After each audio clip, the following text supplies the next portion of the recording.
Hello. It's Tuesday, it's 1 p.m. I'm your holistic nutrition practitioner. My name is Lucas Simmons, and I'm here every Tuesday with you for a quick jaunt into a topic that happens to be one of the main topic for the month. In this month of January, first month of 2021, I don't know about you, but it's hard to digest what's happening in the world. So guess what the main topic is? Digestion. If you hear some funky noises going on, it's my little guy, Max, who's next to me, my old man dog, and he's snoring because he's sleeping and he's keeping me company, which I love. So welcome. I'm your holistic nutrition practitioner. My name is Lucas Simmons, and I practice out of my little office in the foothills of Alberta on Treaty 7 territory. I'm really glad that you're here today. Thank you for joining in. This is not medical advice. This is just food. So let's get over it. And zero promises. Disclaimer, disclaimer, disclaimer, whatever. My job is in helping people realize that what you're putting on your table and in your mouth 3 to 5 times a day for eating is going to add up and has the potential of helping you move through health conditions or health worries with a little bit more ease. And I'm doing my job right if you eventually fire me and if you just go play with your food and then you bless it and you get on with it, as the lovely Monica Corrado will say. So today our topic is add these foods to help support enhanced digestive fire. Those are big words to say, what do I eat so that I digest good, Luca? That's more of my line of talking. So I'll tell you all month long, on Mondays on my blog, I've been posting a food to add to your grocery list. So we've got 3 up already. Next week, you're not going to be surprised which one I'm adding. But the first 3 so far are switch to real food, eat sprouts, and add in ferments, especially sauerkraut, or any type of kraut-based thing, any cabbage-based thing, because of the specific role that cabbage can have in helping rev up your own digestive fire. So those are already covered. Go look on my blog. It's at my website, lucassimmons.com. Find the blog there. Yeah, it's easy. Just open your eyeballs. Okay, so those are good. But what else? I always have 75 million tricks up my sleeve, honey pie. Next week, we're talking about some of the lifestyle things you can put in place to help support digestion, because I think that is a good 50% of the battle. But today I wanted to talk about something I haven't yet touched on this month and what that can look like. So today, the foods you want to add in to help support that digestive fire to be stronger, the concept of chasing flavor. I talk about chase flavor all the time. I have a hashtag called chase flavor.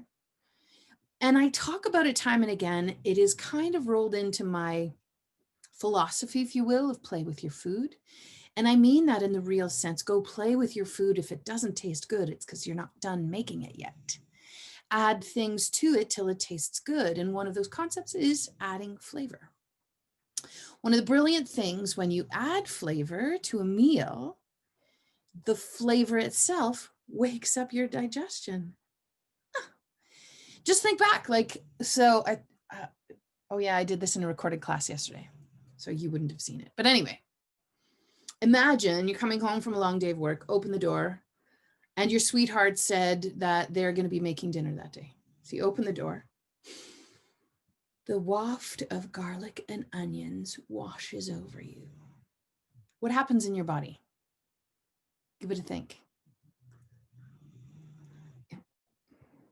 Max is going to snore through the whole thing.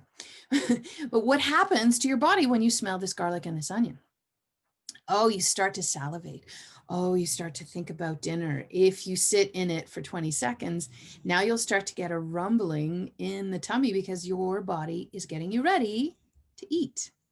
Because it's picked up on one of those really brilliant cues that your brain is scanning for all day long. Oh, I smell garlic and onions.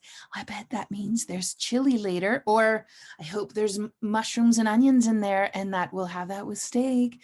Or, oh, that's the start of a really yummy kachari blend that's going to turn into a delicious comfort dinner.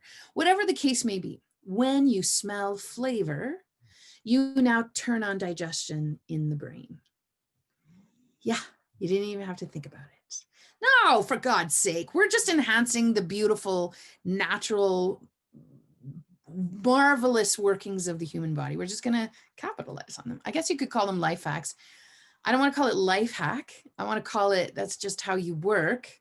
It's not like you are outsmarting the system. The goddamn system outsmarted you a long time ago. Get over yourself. Sorry. Sometimes that bothers me. Can you tell? Anyway, chasing flavor is one of those tactics that you can implement into how you're thinking of putting meals together, because flavor turns on digestion, first thing. Second thing, a couple of different specific flavors I wanted to focus on today, bitter flavors. Bitter flavors help enhance the production of making hydrochloric acid. And hydrochloric acid is a compound that you make in the stomach that brings the pH level down so that the enzymes that line the stomach are turned on. And enzymes are just chemical scissors that break foods down into nutrients. So your protein, the majority of your protein digesting enzymes are made in the stomach lining, but you don't want to turn them on until you have food in the belly. So there's a really brilliant mechanism. Smell something cooking. Oh, we're going to eat soon. Let's start making hydrochloric acid and drop that in the stomach, because that brings the pH level down. And when you bring the pH level down, now you turn on those digestive enzymes. Otherwise, they're turned off, which is probably a good idea because you are made of protein. I don't know if they were on all the time, that like, would you be here? Maybe not. Maybe not. So the brilliance of making hydrochloric acid helps again to rev up that function in the stomach so you can better digest your protein specifically. All foods have proteins. P.S. Kale even has protein. Don't think you don't need protein digesting enzymes. So bitter flavors really enhance this production. The other thing that bitter flavors do is they really help your liver to go squee. And when they do that, they are taking the garbage to the curb. Your liver's really good at bagging the garbage, but sometimes it needs a leg up to take the garbage to the curb. And it does that with bitter flavors. And when you do that, now you start to release more bile into your digestive tract. Bile is your body's garbage dump. Do you get it? And it's actually awesome because it has another function. It's not just garbage, but it is how your body sends out the garbage. So bitter flavors turn on the production of bile. The better amount of bile you've got, the better you'll be able to get at the fat nutrients, specifically in the foods you're eating. So if you want to rev up protein digestion and you want to rev up the digestion of fats, then you really need to have bitter flavors in your cooking. So give it a think. What would qualify as bitter flavors? Think about South American cooking. There's a lot of citrus. Think about Thai cooking, East Asian cooking of any type. There are always a balance of sweet and salty and umami and sour. Sour is one of those main notes. A squeeze of lemon juice can be that simple, or eating foods that have bitter flavors in them. So things like endives or Brussels sprouts have a bitter flavor in them. Dandelion, of course. Vinegars. Vinegars are a bitter flavor and a sour note as well. And that also does similar work in boosting the digestion in the stomach. Awesome. Okay, that's your first one, I guess. First, chase flavors. Second, chase the bitter flavors. Another way you want to think about this too is chasing what they call carminative herbs. You don't need a degree in this. You don't need to become a herbalist, although it's super fun to learn about the plant life. But carminative herbs really just mean they rev up the heat and the metabolism in the body. They are warming spices. In their carminative actions, they actually rev up digestion.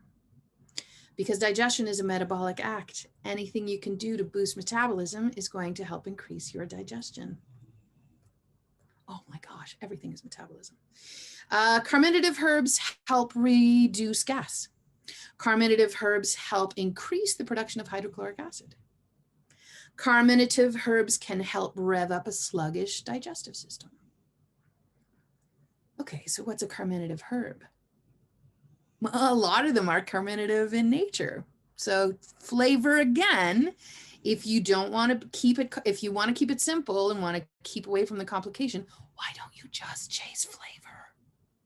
I'm going to give you some examples to be more precise for those who are like, yeah, but you have to tell me which ones because I'm not smart enough to know what kind of flavors to chase. I'm going to tell you, turn on the brain, give yourself some credit. You're a smart cookie, especially if you're here checking out my video, but play with flavors. Now, not sure where to start. How about you start here? Okay, carminative herbs. Cilantro will do it. So will coriander seeds. Super awesome. They do a bunch of other stuff too. Who cares? They're really great. And they taste yum. Why don't you make cilantro pesto? Good place to start. Cardamom. Cardamom is wonderful carminative herb. And I do it on purpose. I toss it into a lot of teas that I make because I just love that warming sensation that coriander brings. Or pardon me, that cardamom brings. So cardamom is one of those carminative herbs. Fenugreek is another one. Like we could go on and on. One that I really wanted to highlight today is fennel.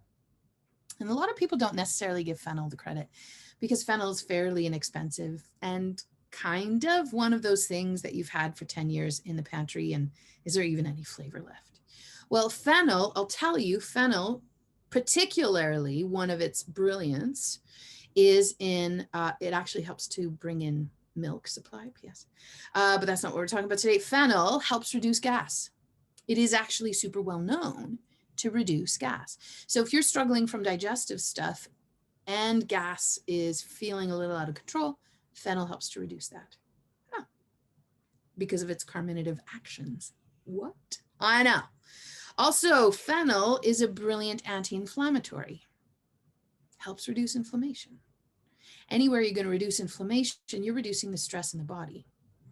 Stress shuts down digestion. So anywhere you can work at bringing down inflammation, you're going to support your digestive fire and protect that digestive fire, essentially. Fennel also is super soothing, really soothing to any inflamed tissues in your gastrointestinal tract. So fennel is one of those things you want to add. I'll tell you where I toss it. I certainly put fennel in some of my tea blends. It is in my daily tea that I call Brave Tea, where it's some daily mineral strong things, but fennel is part of that mix. I also do, and I share this with clients, but I love this spice blend of fennel with Nigella. Right, Max? So Nigella is a carminative herb that also helps reduce inflammation. Oh my gosh, how could that also not help? Of course it does. But blending the two and putting a tablespoon of each and grinding them together in my mortar and pestle. And I call that, like, I think of that as like a spice blend. Sometimes I'll add salt. Usually I don't. I'd rather add the salt myself after.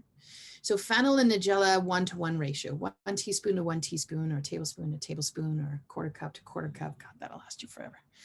Grinding that, and I put that on the veggies I cook for breakfast that go with my eggs. Or I'll put some flavor in a soup that I'm making for breakfast with some of my leftovers from last night.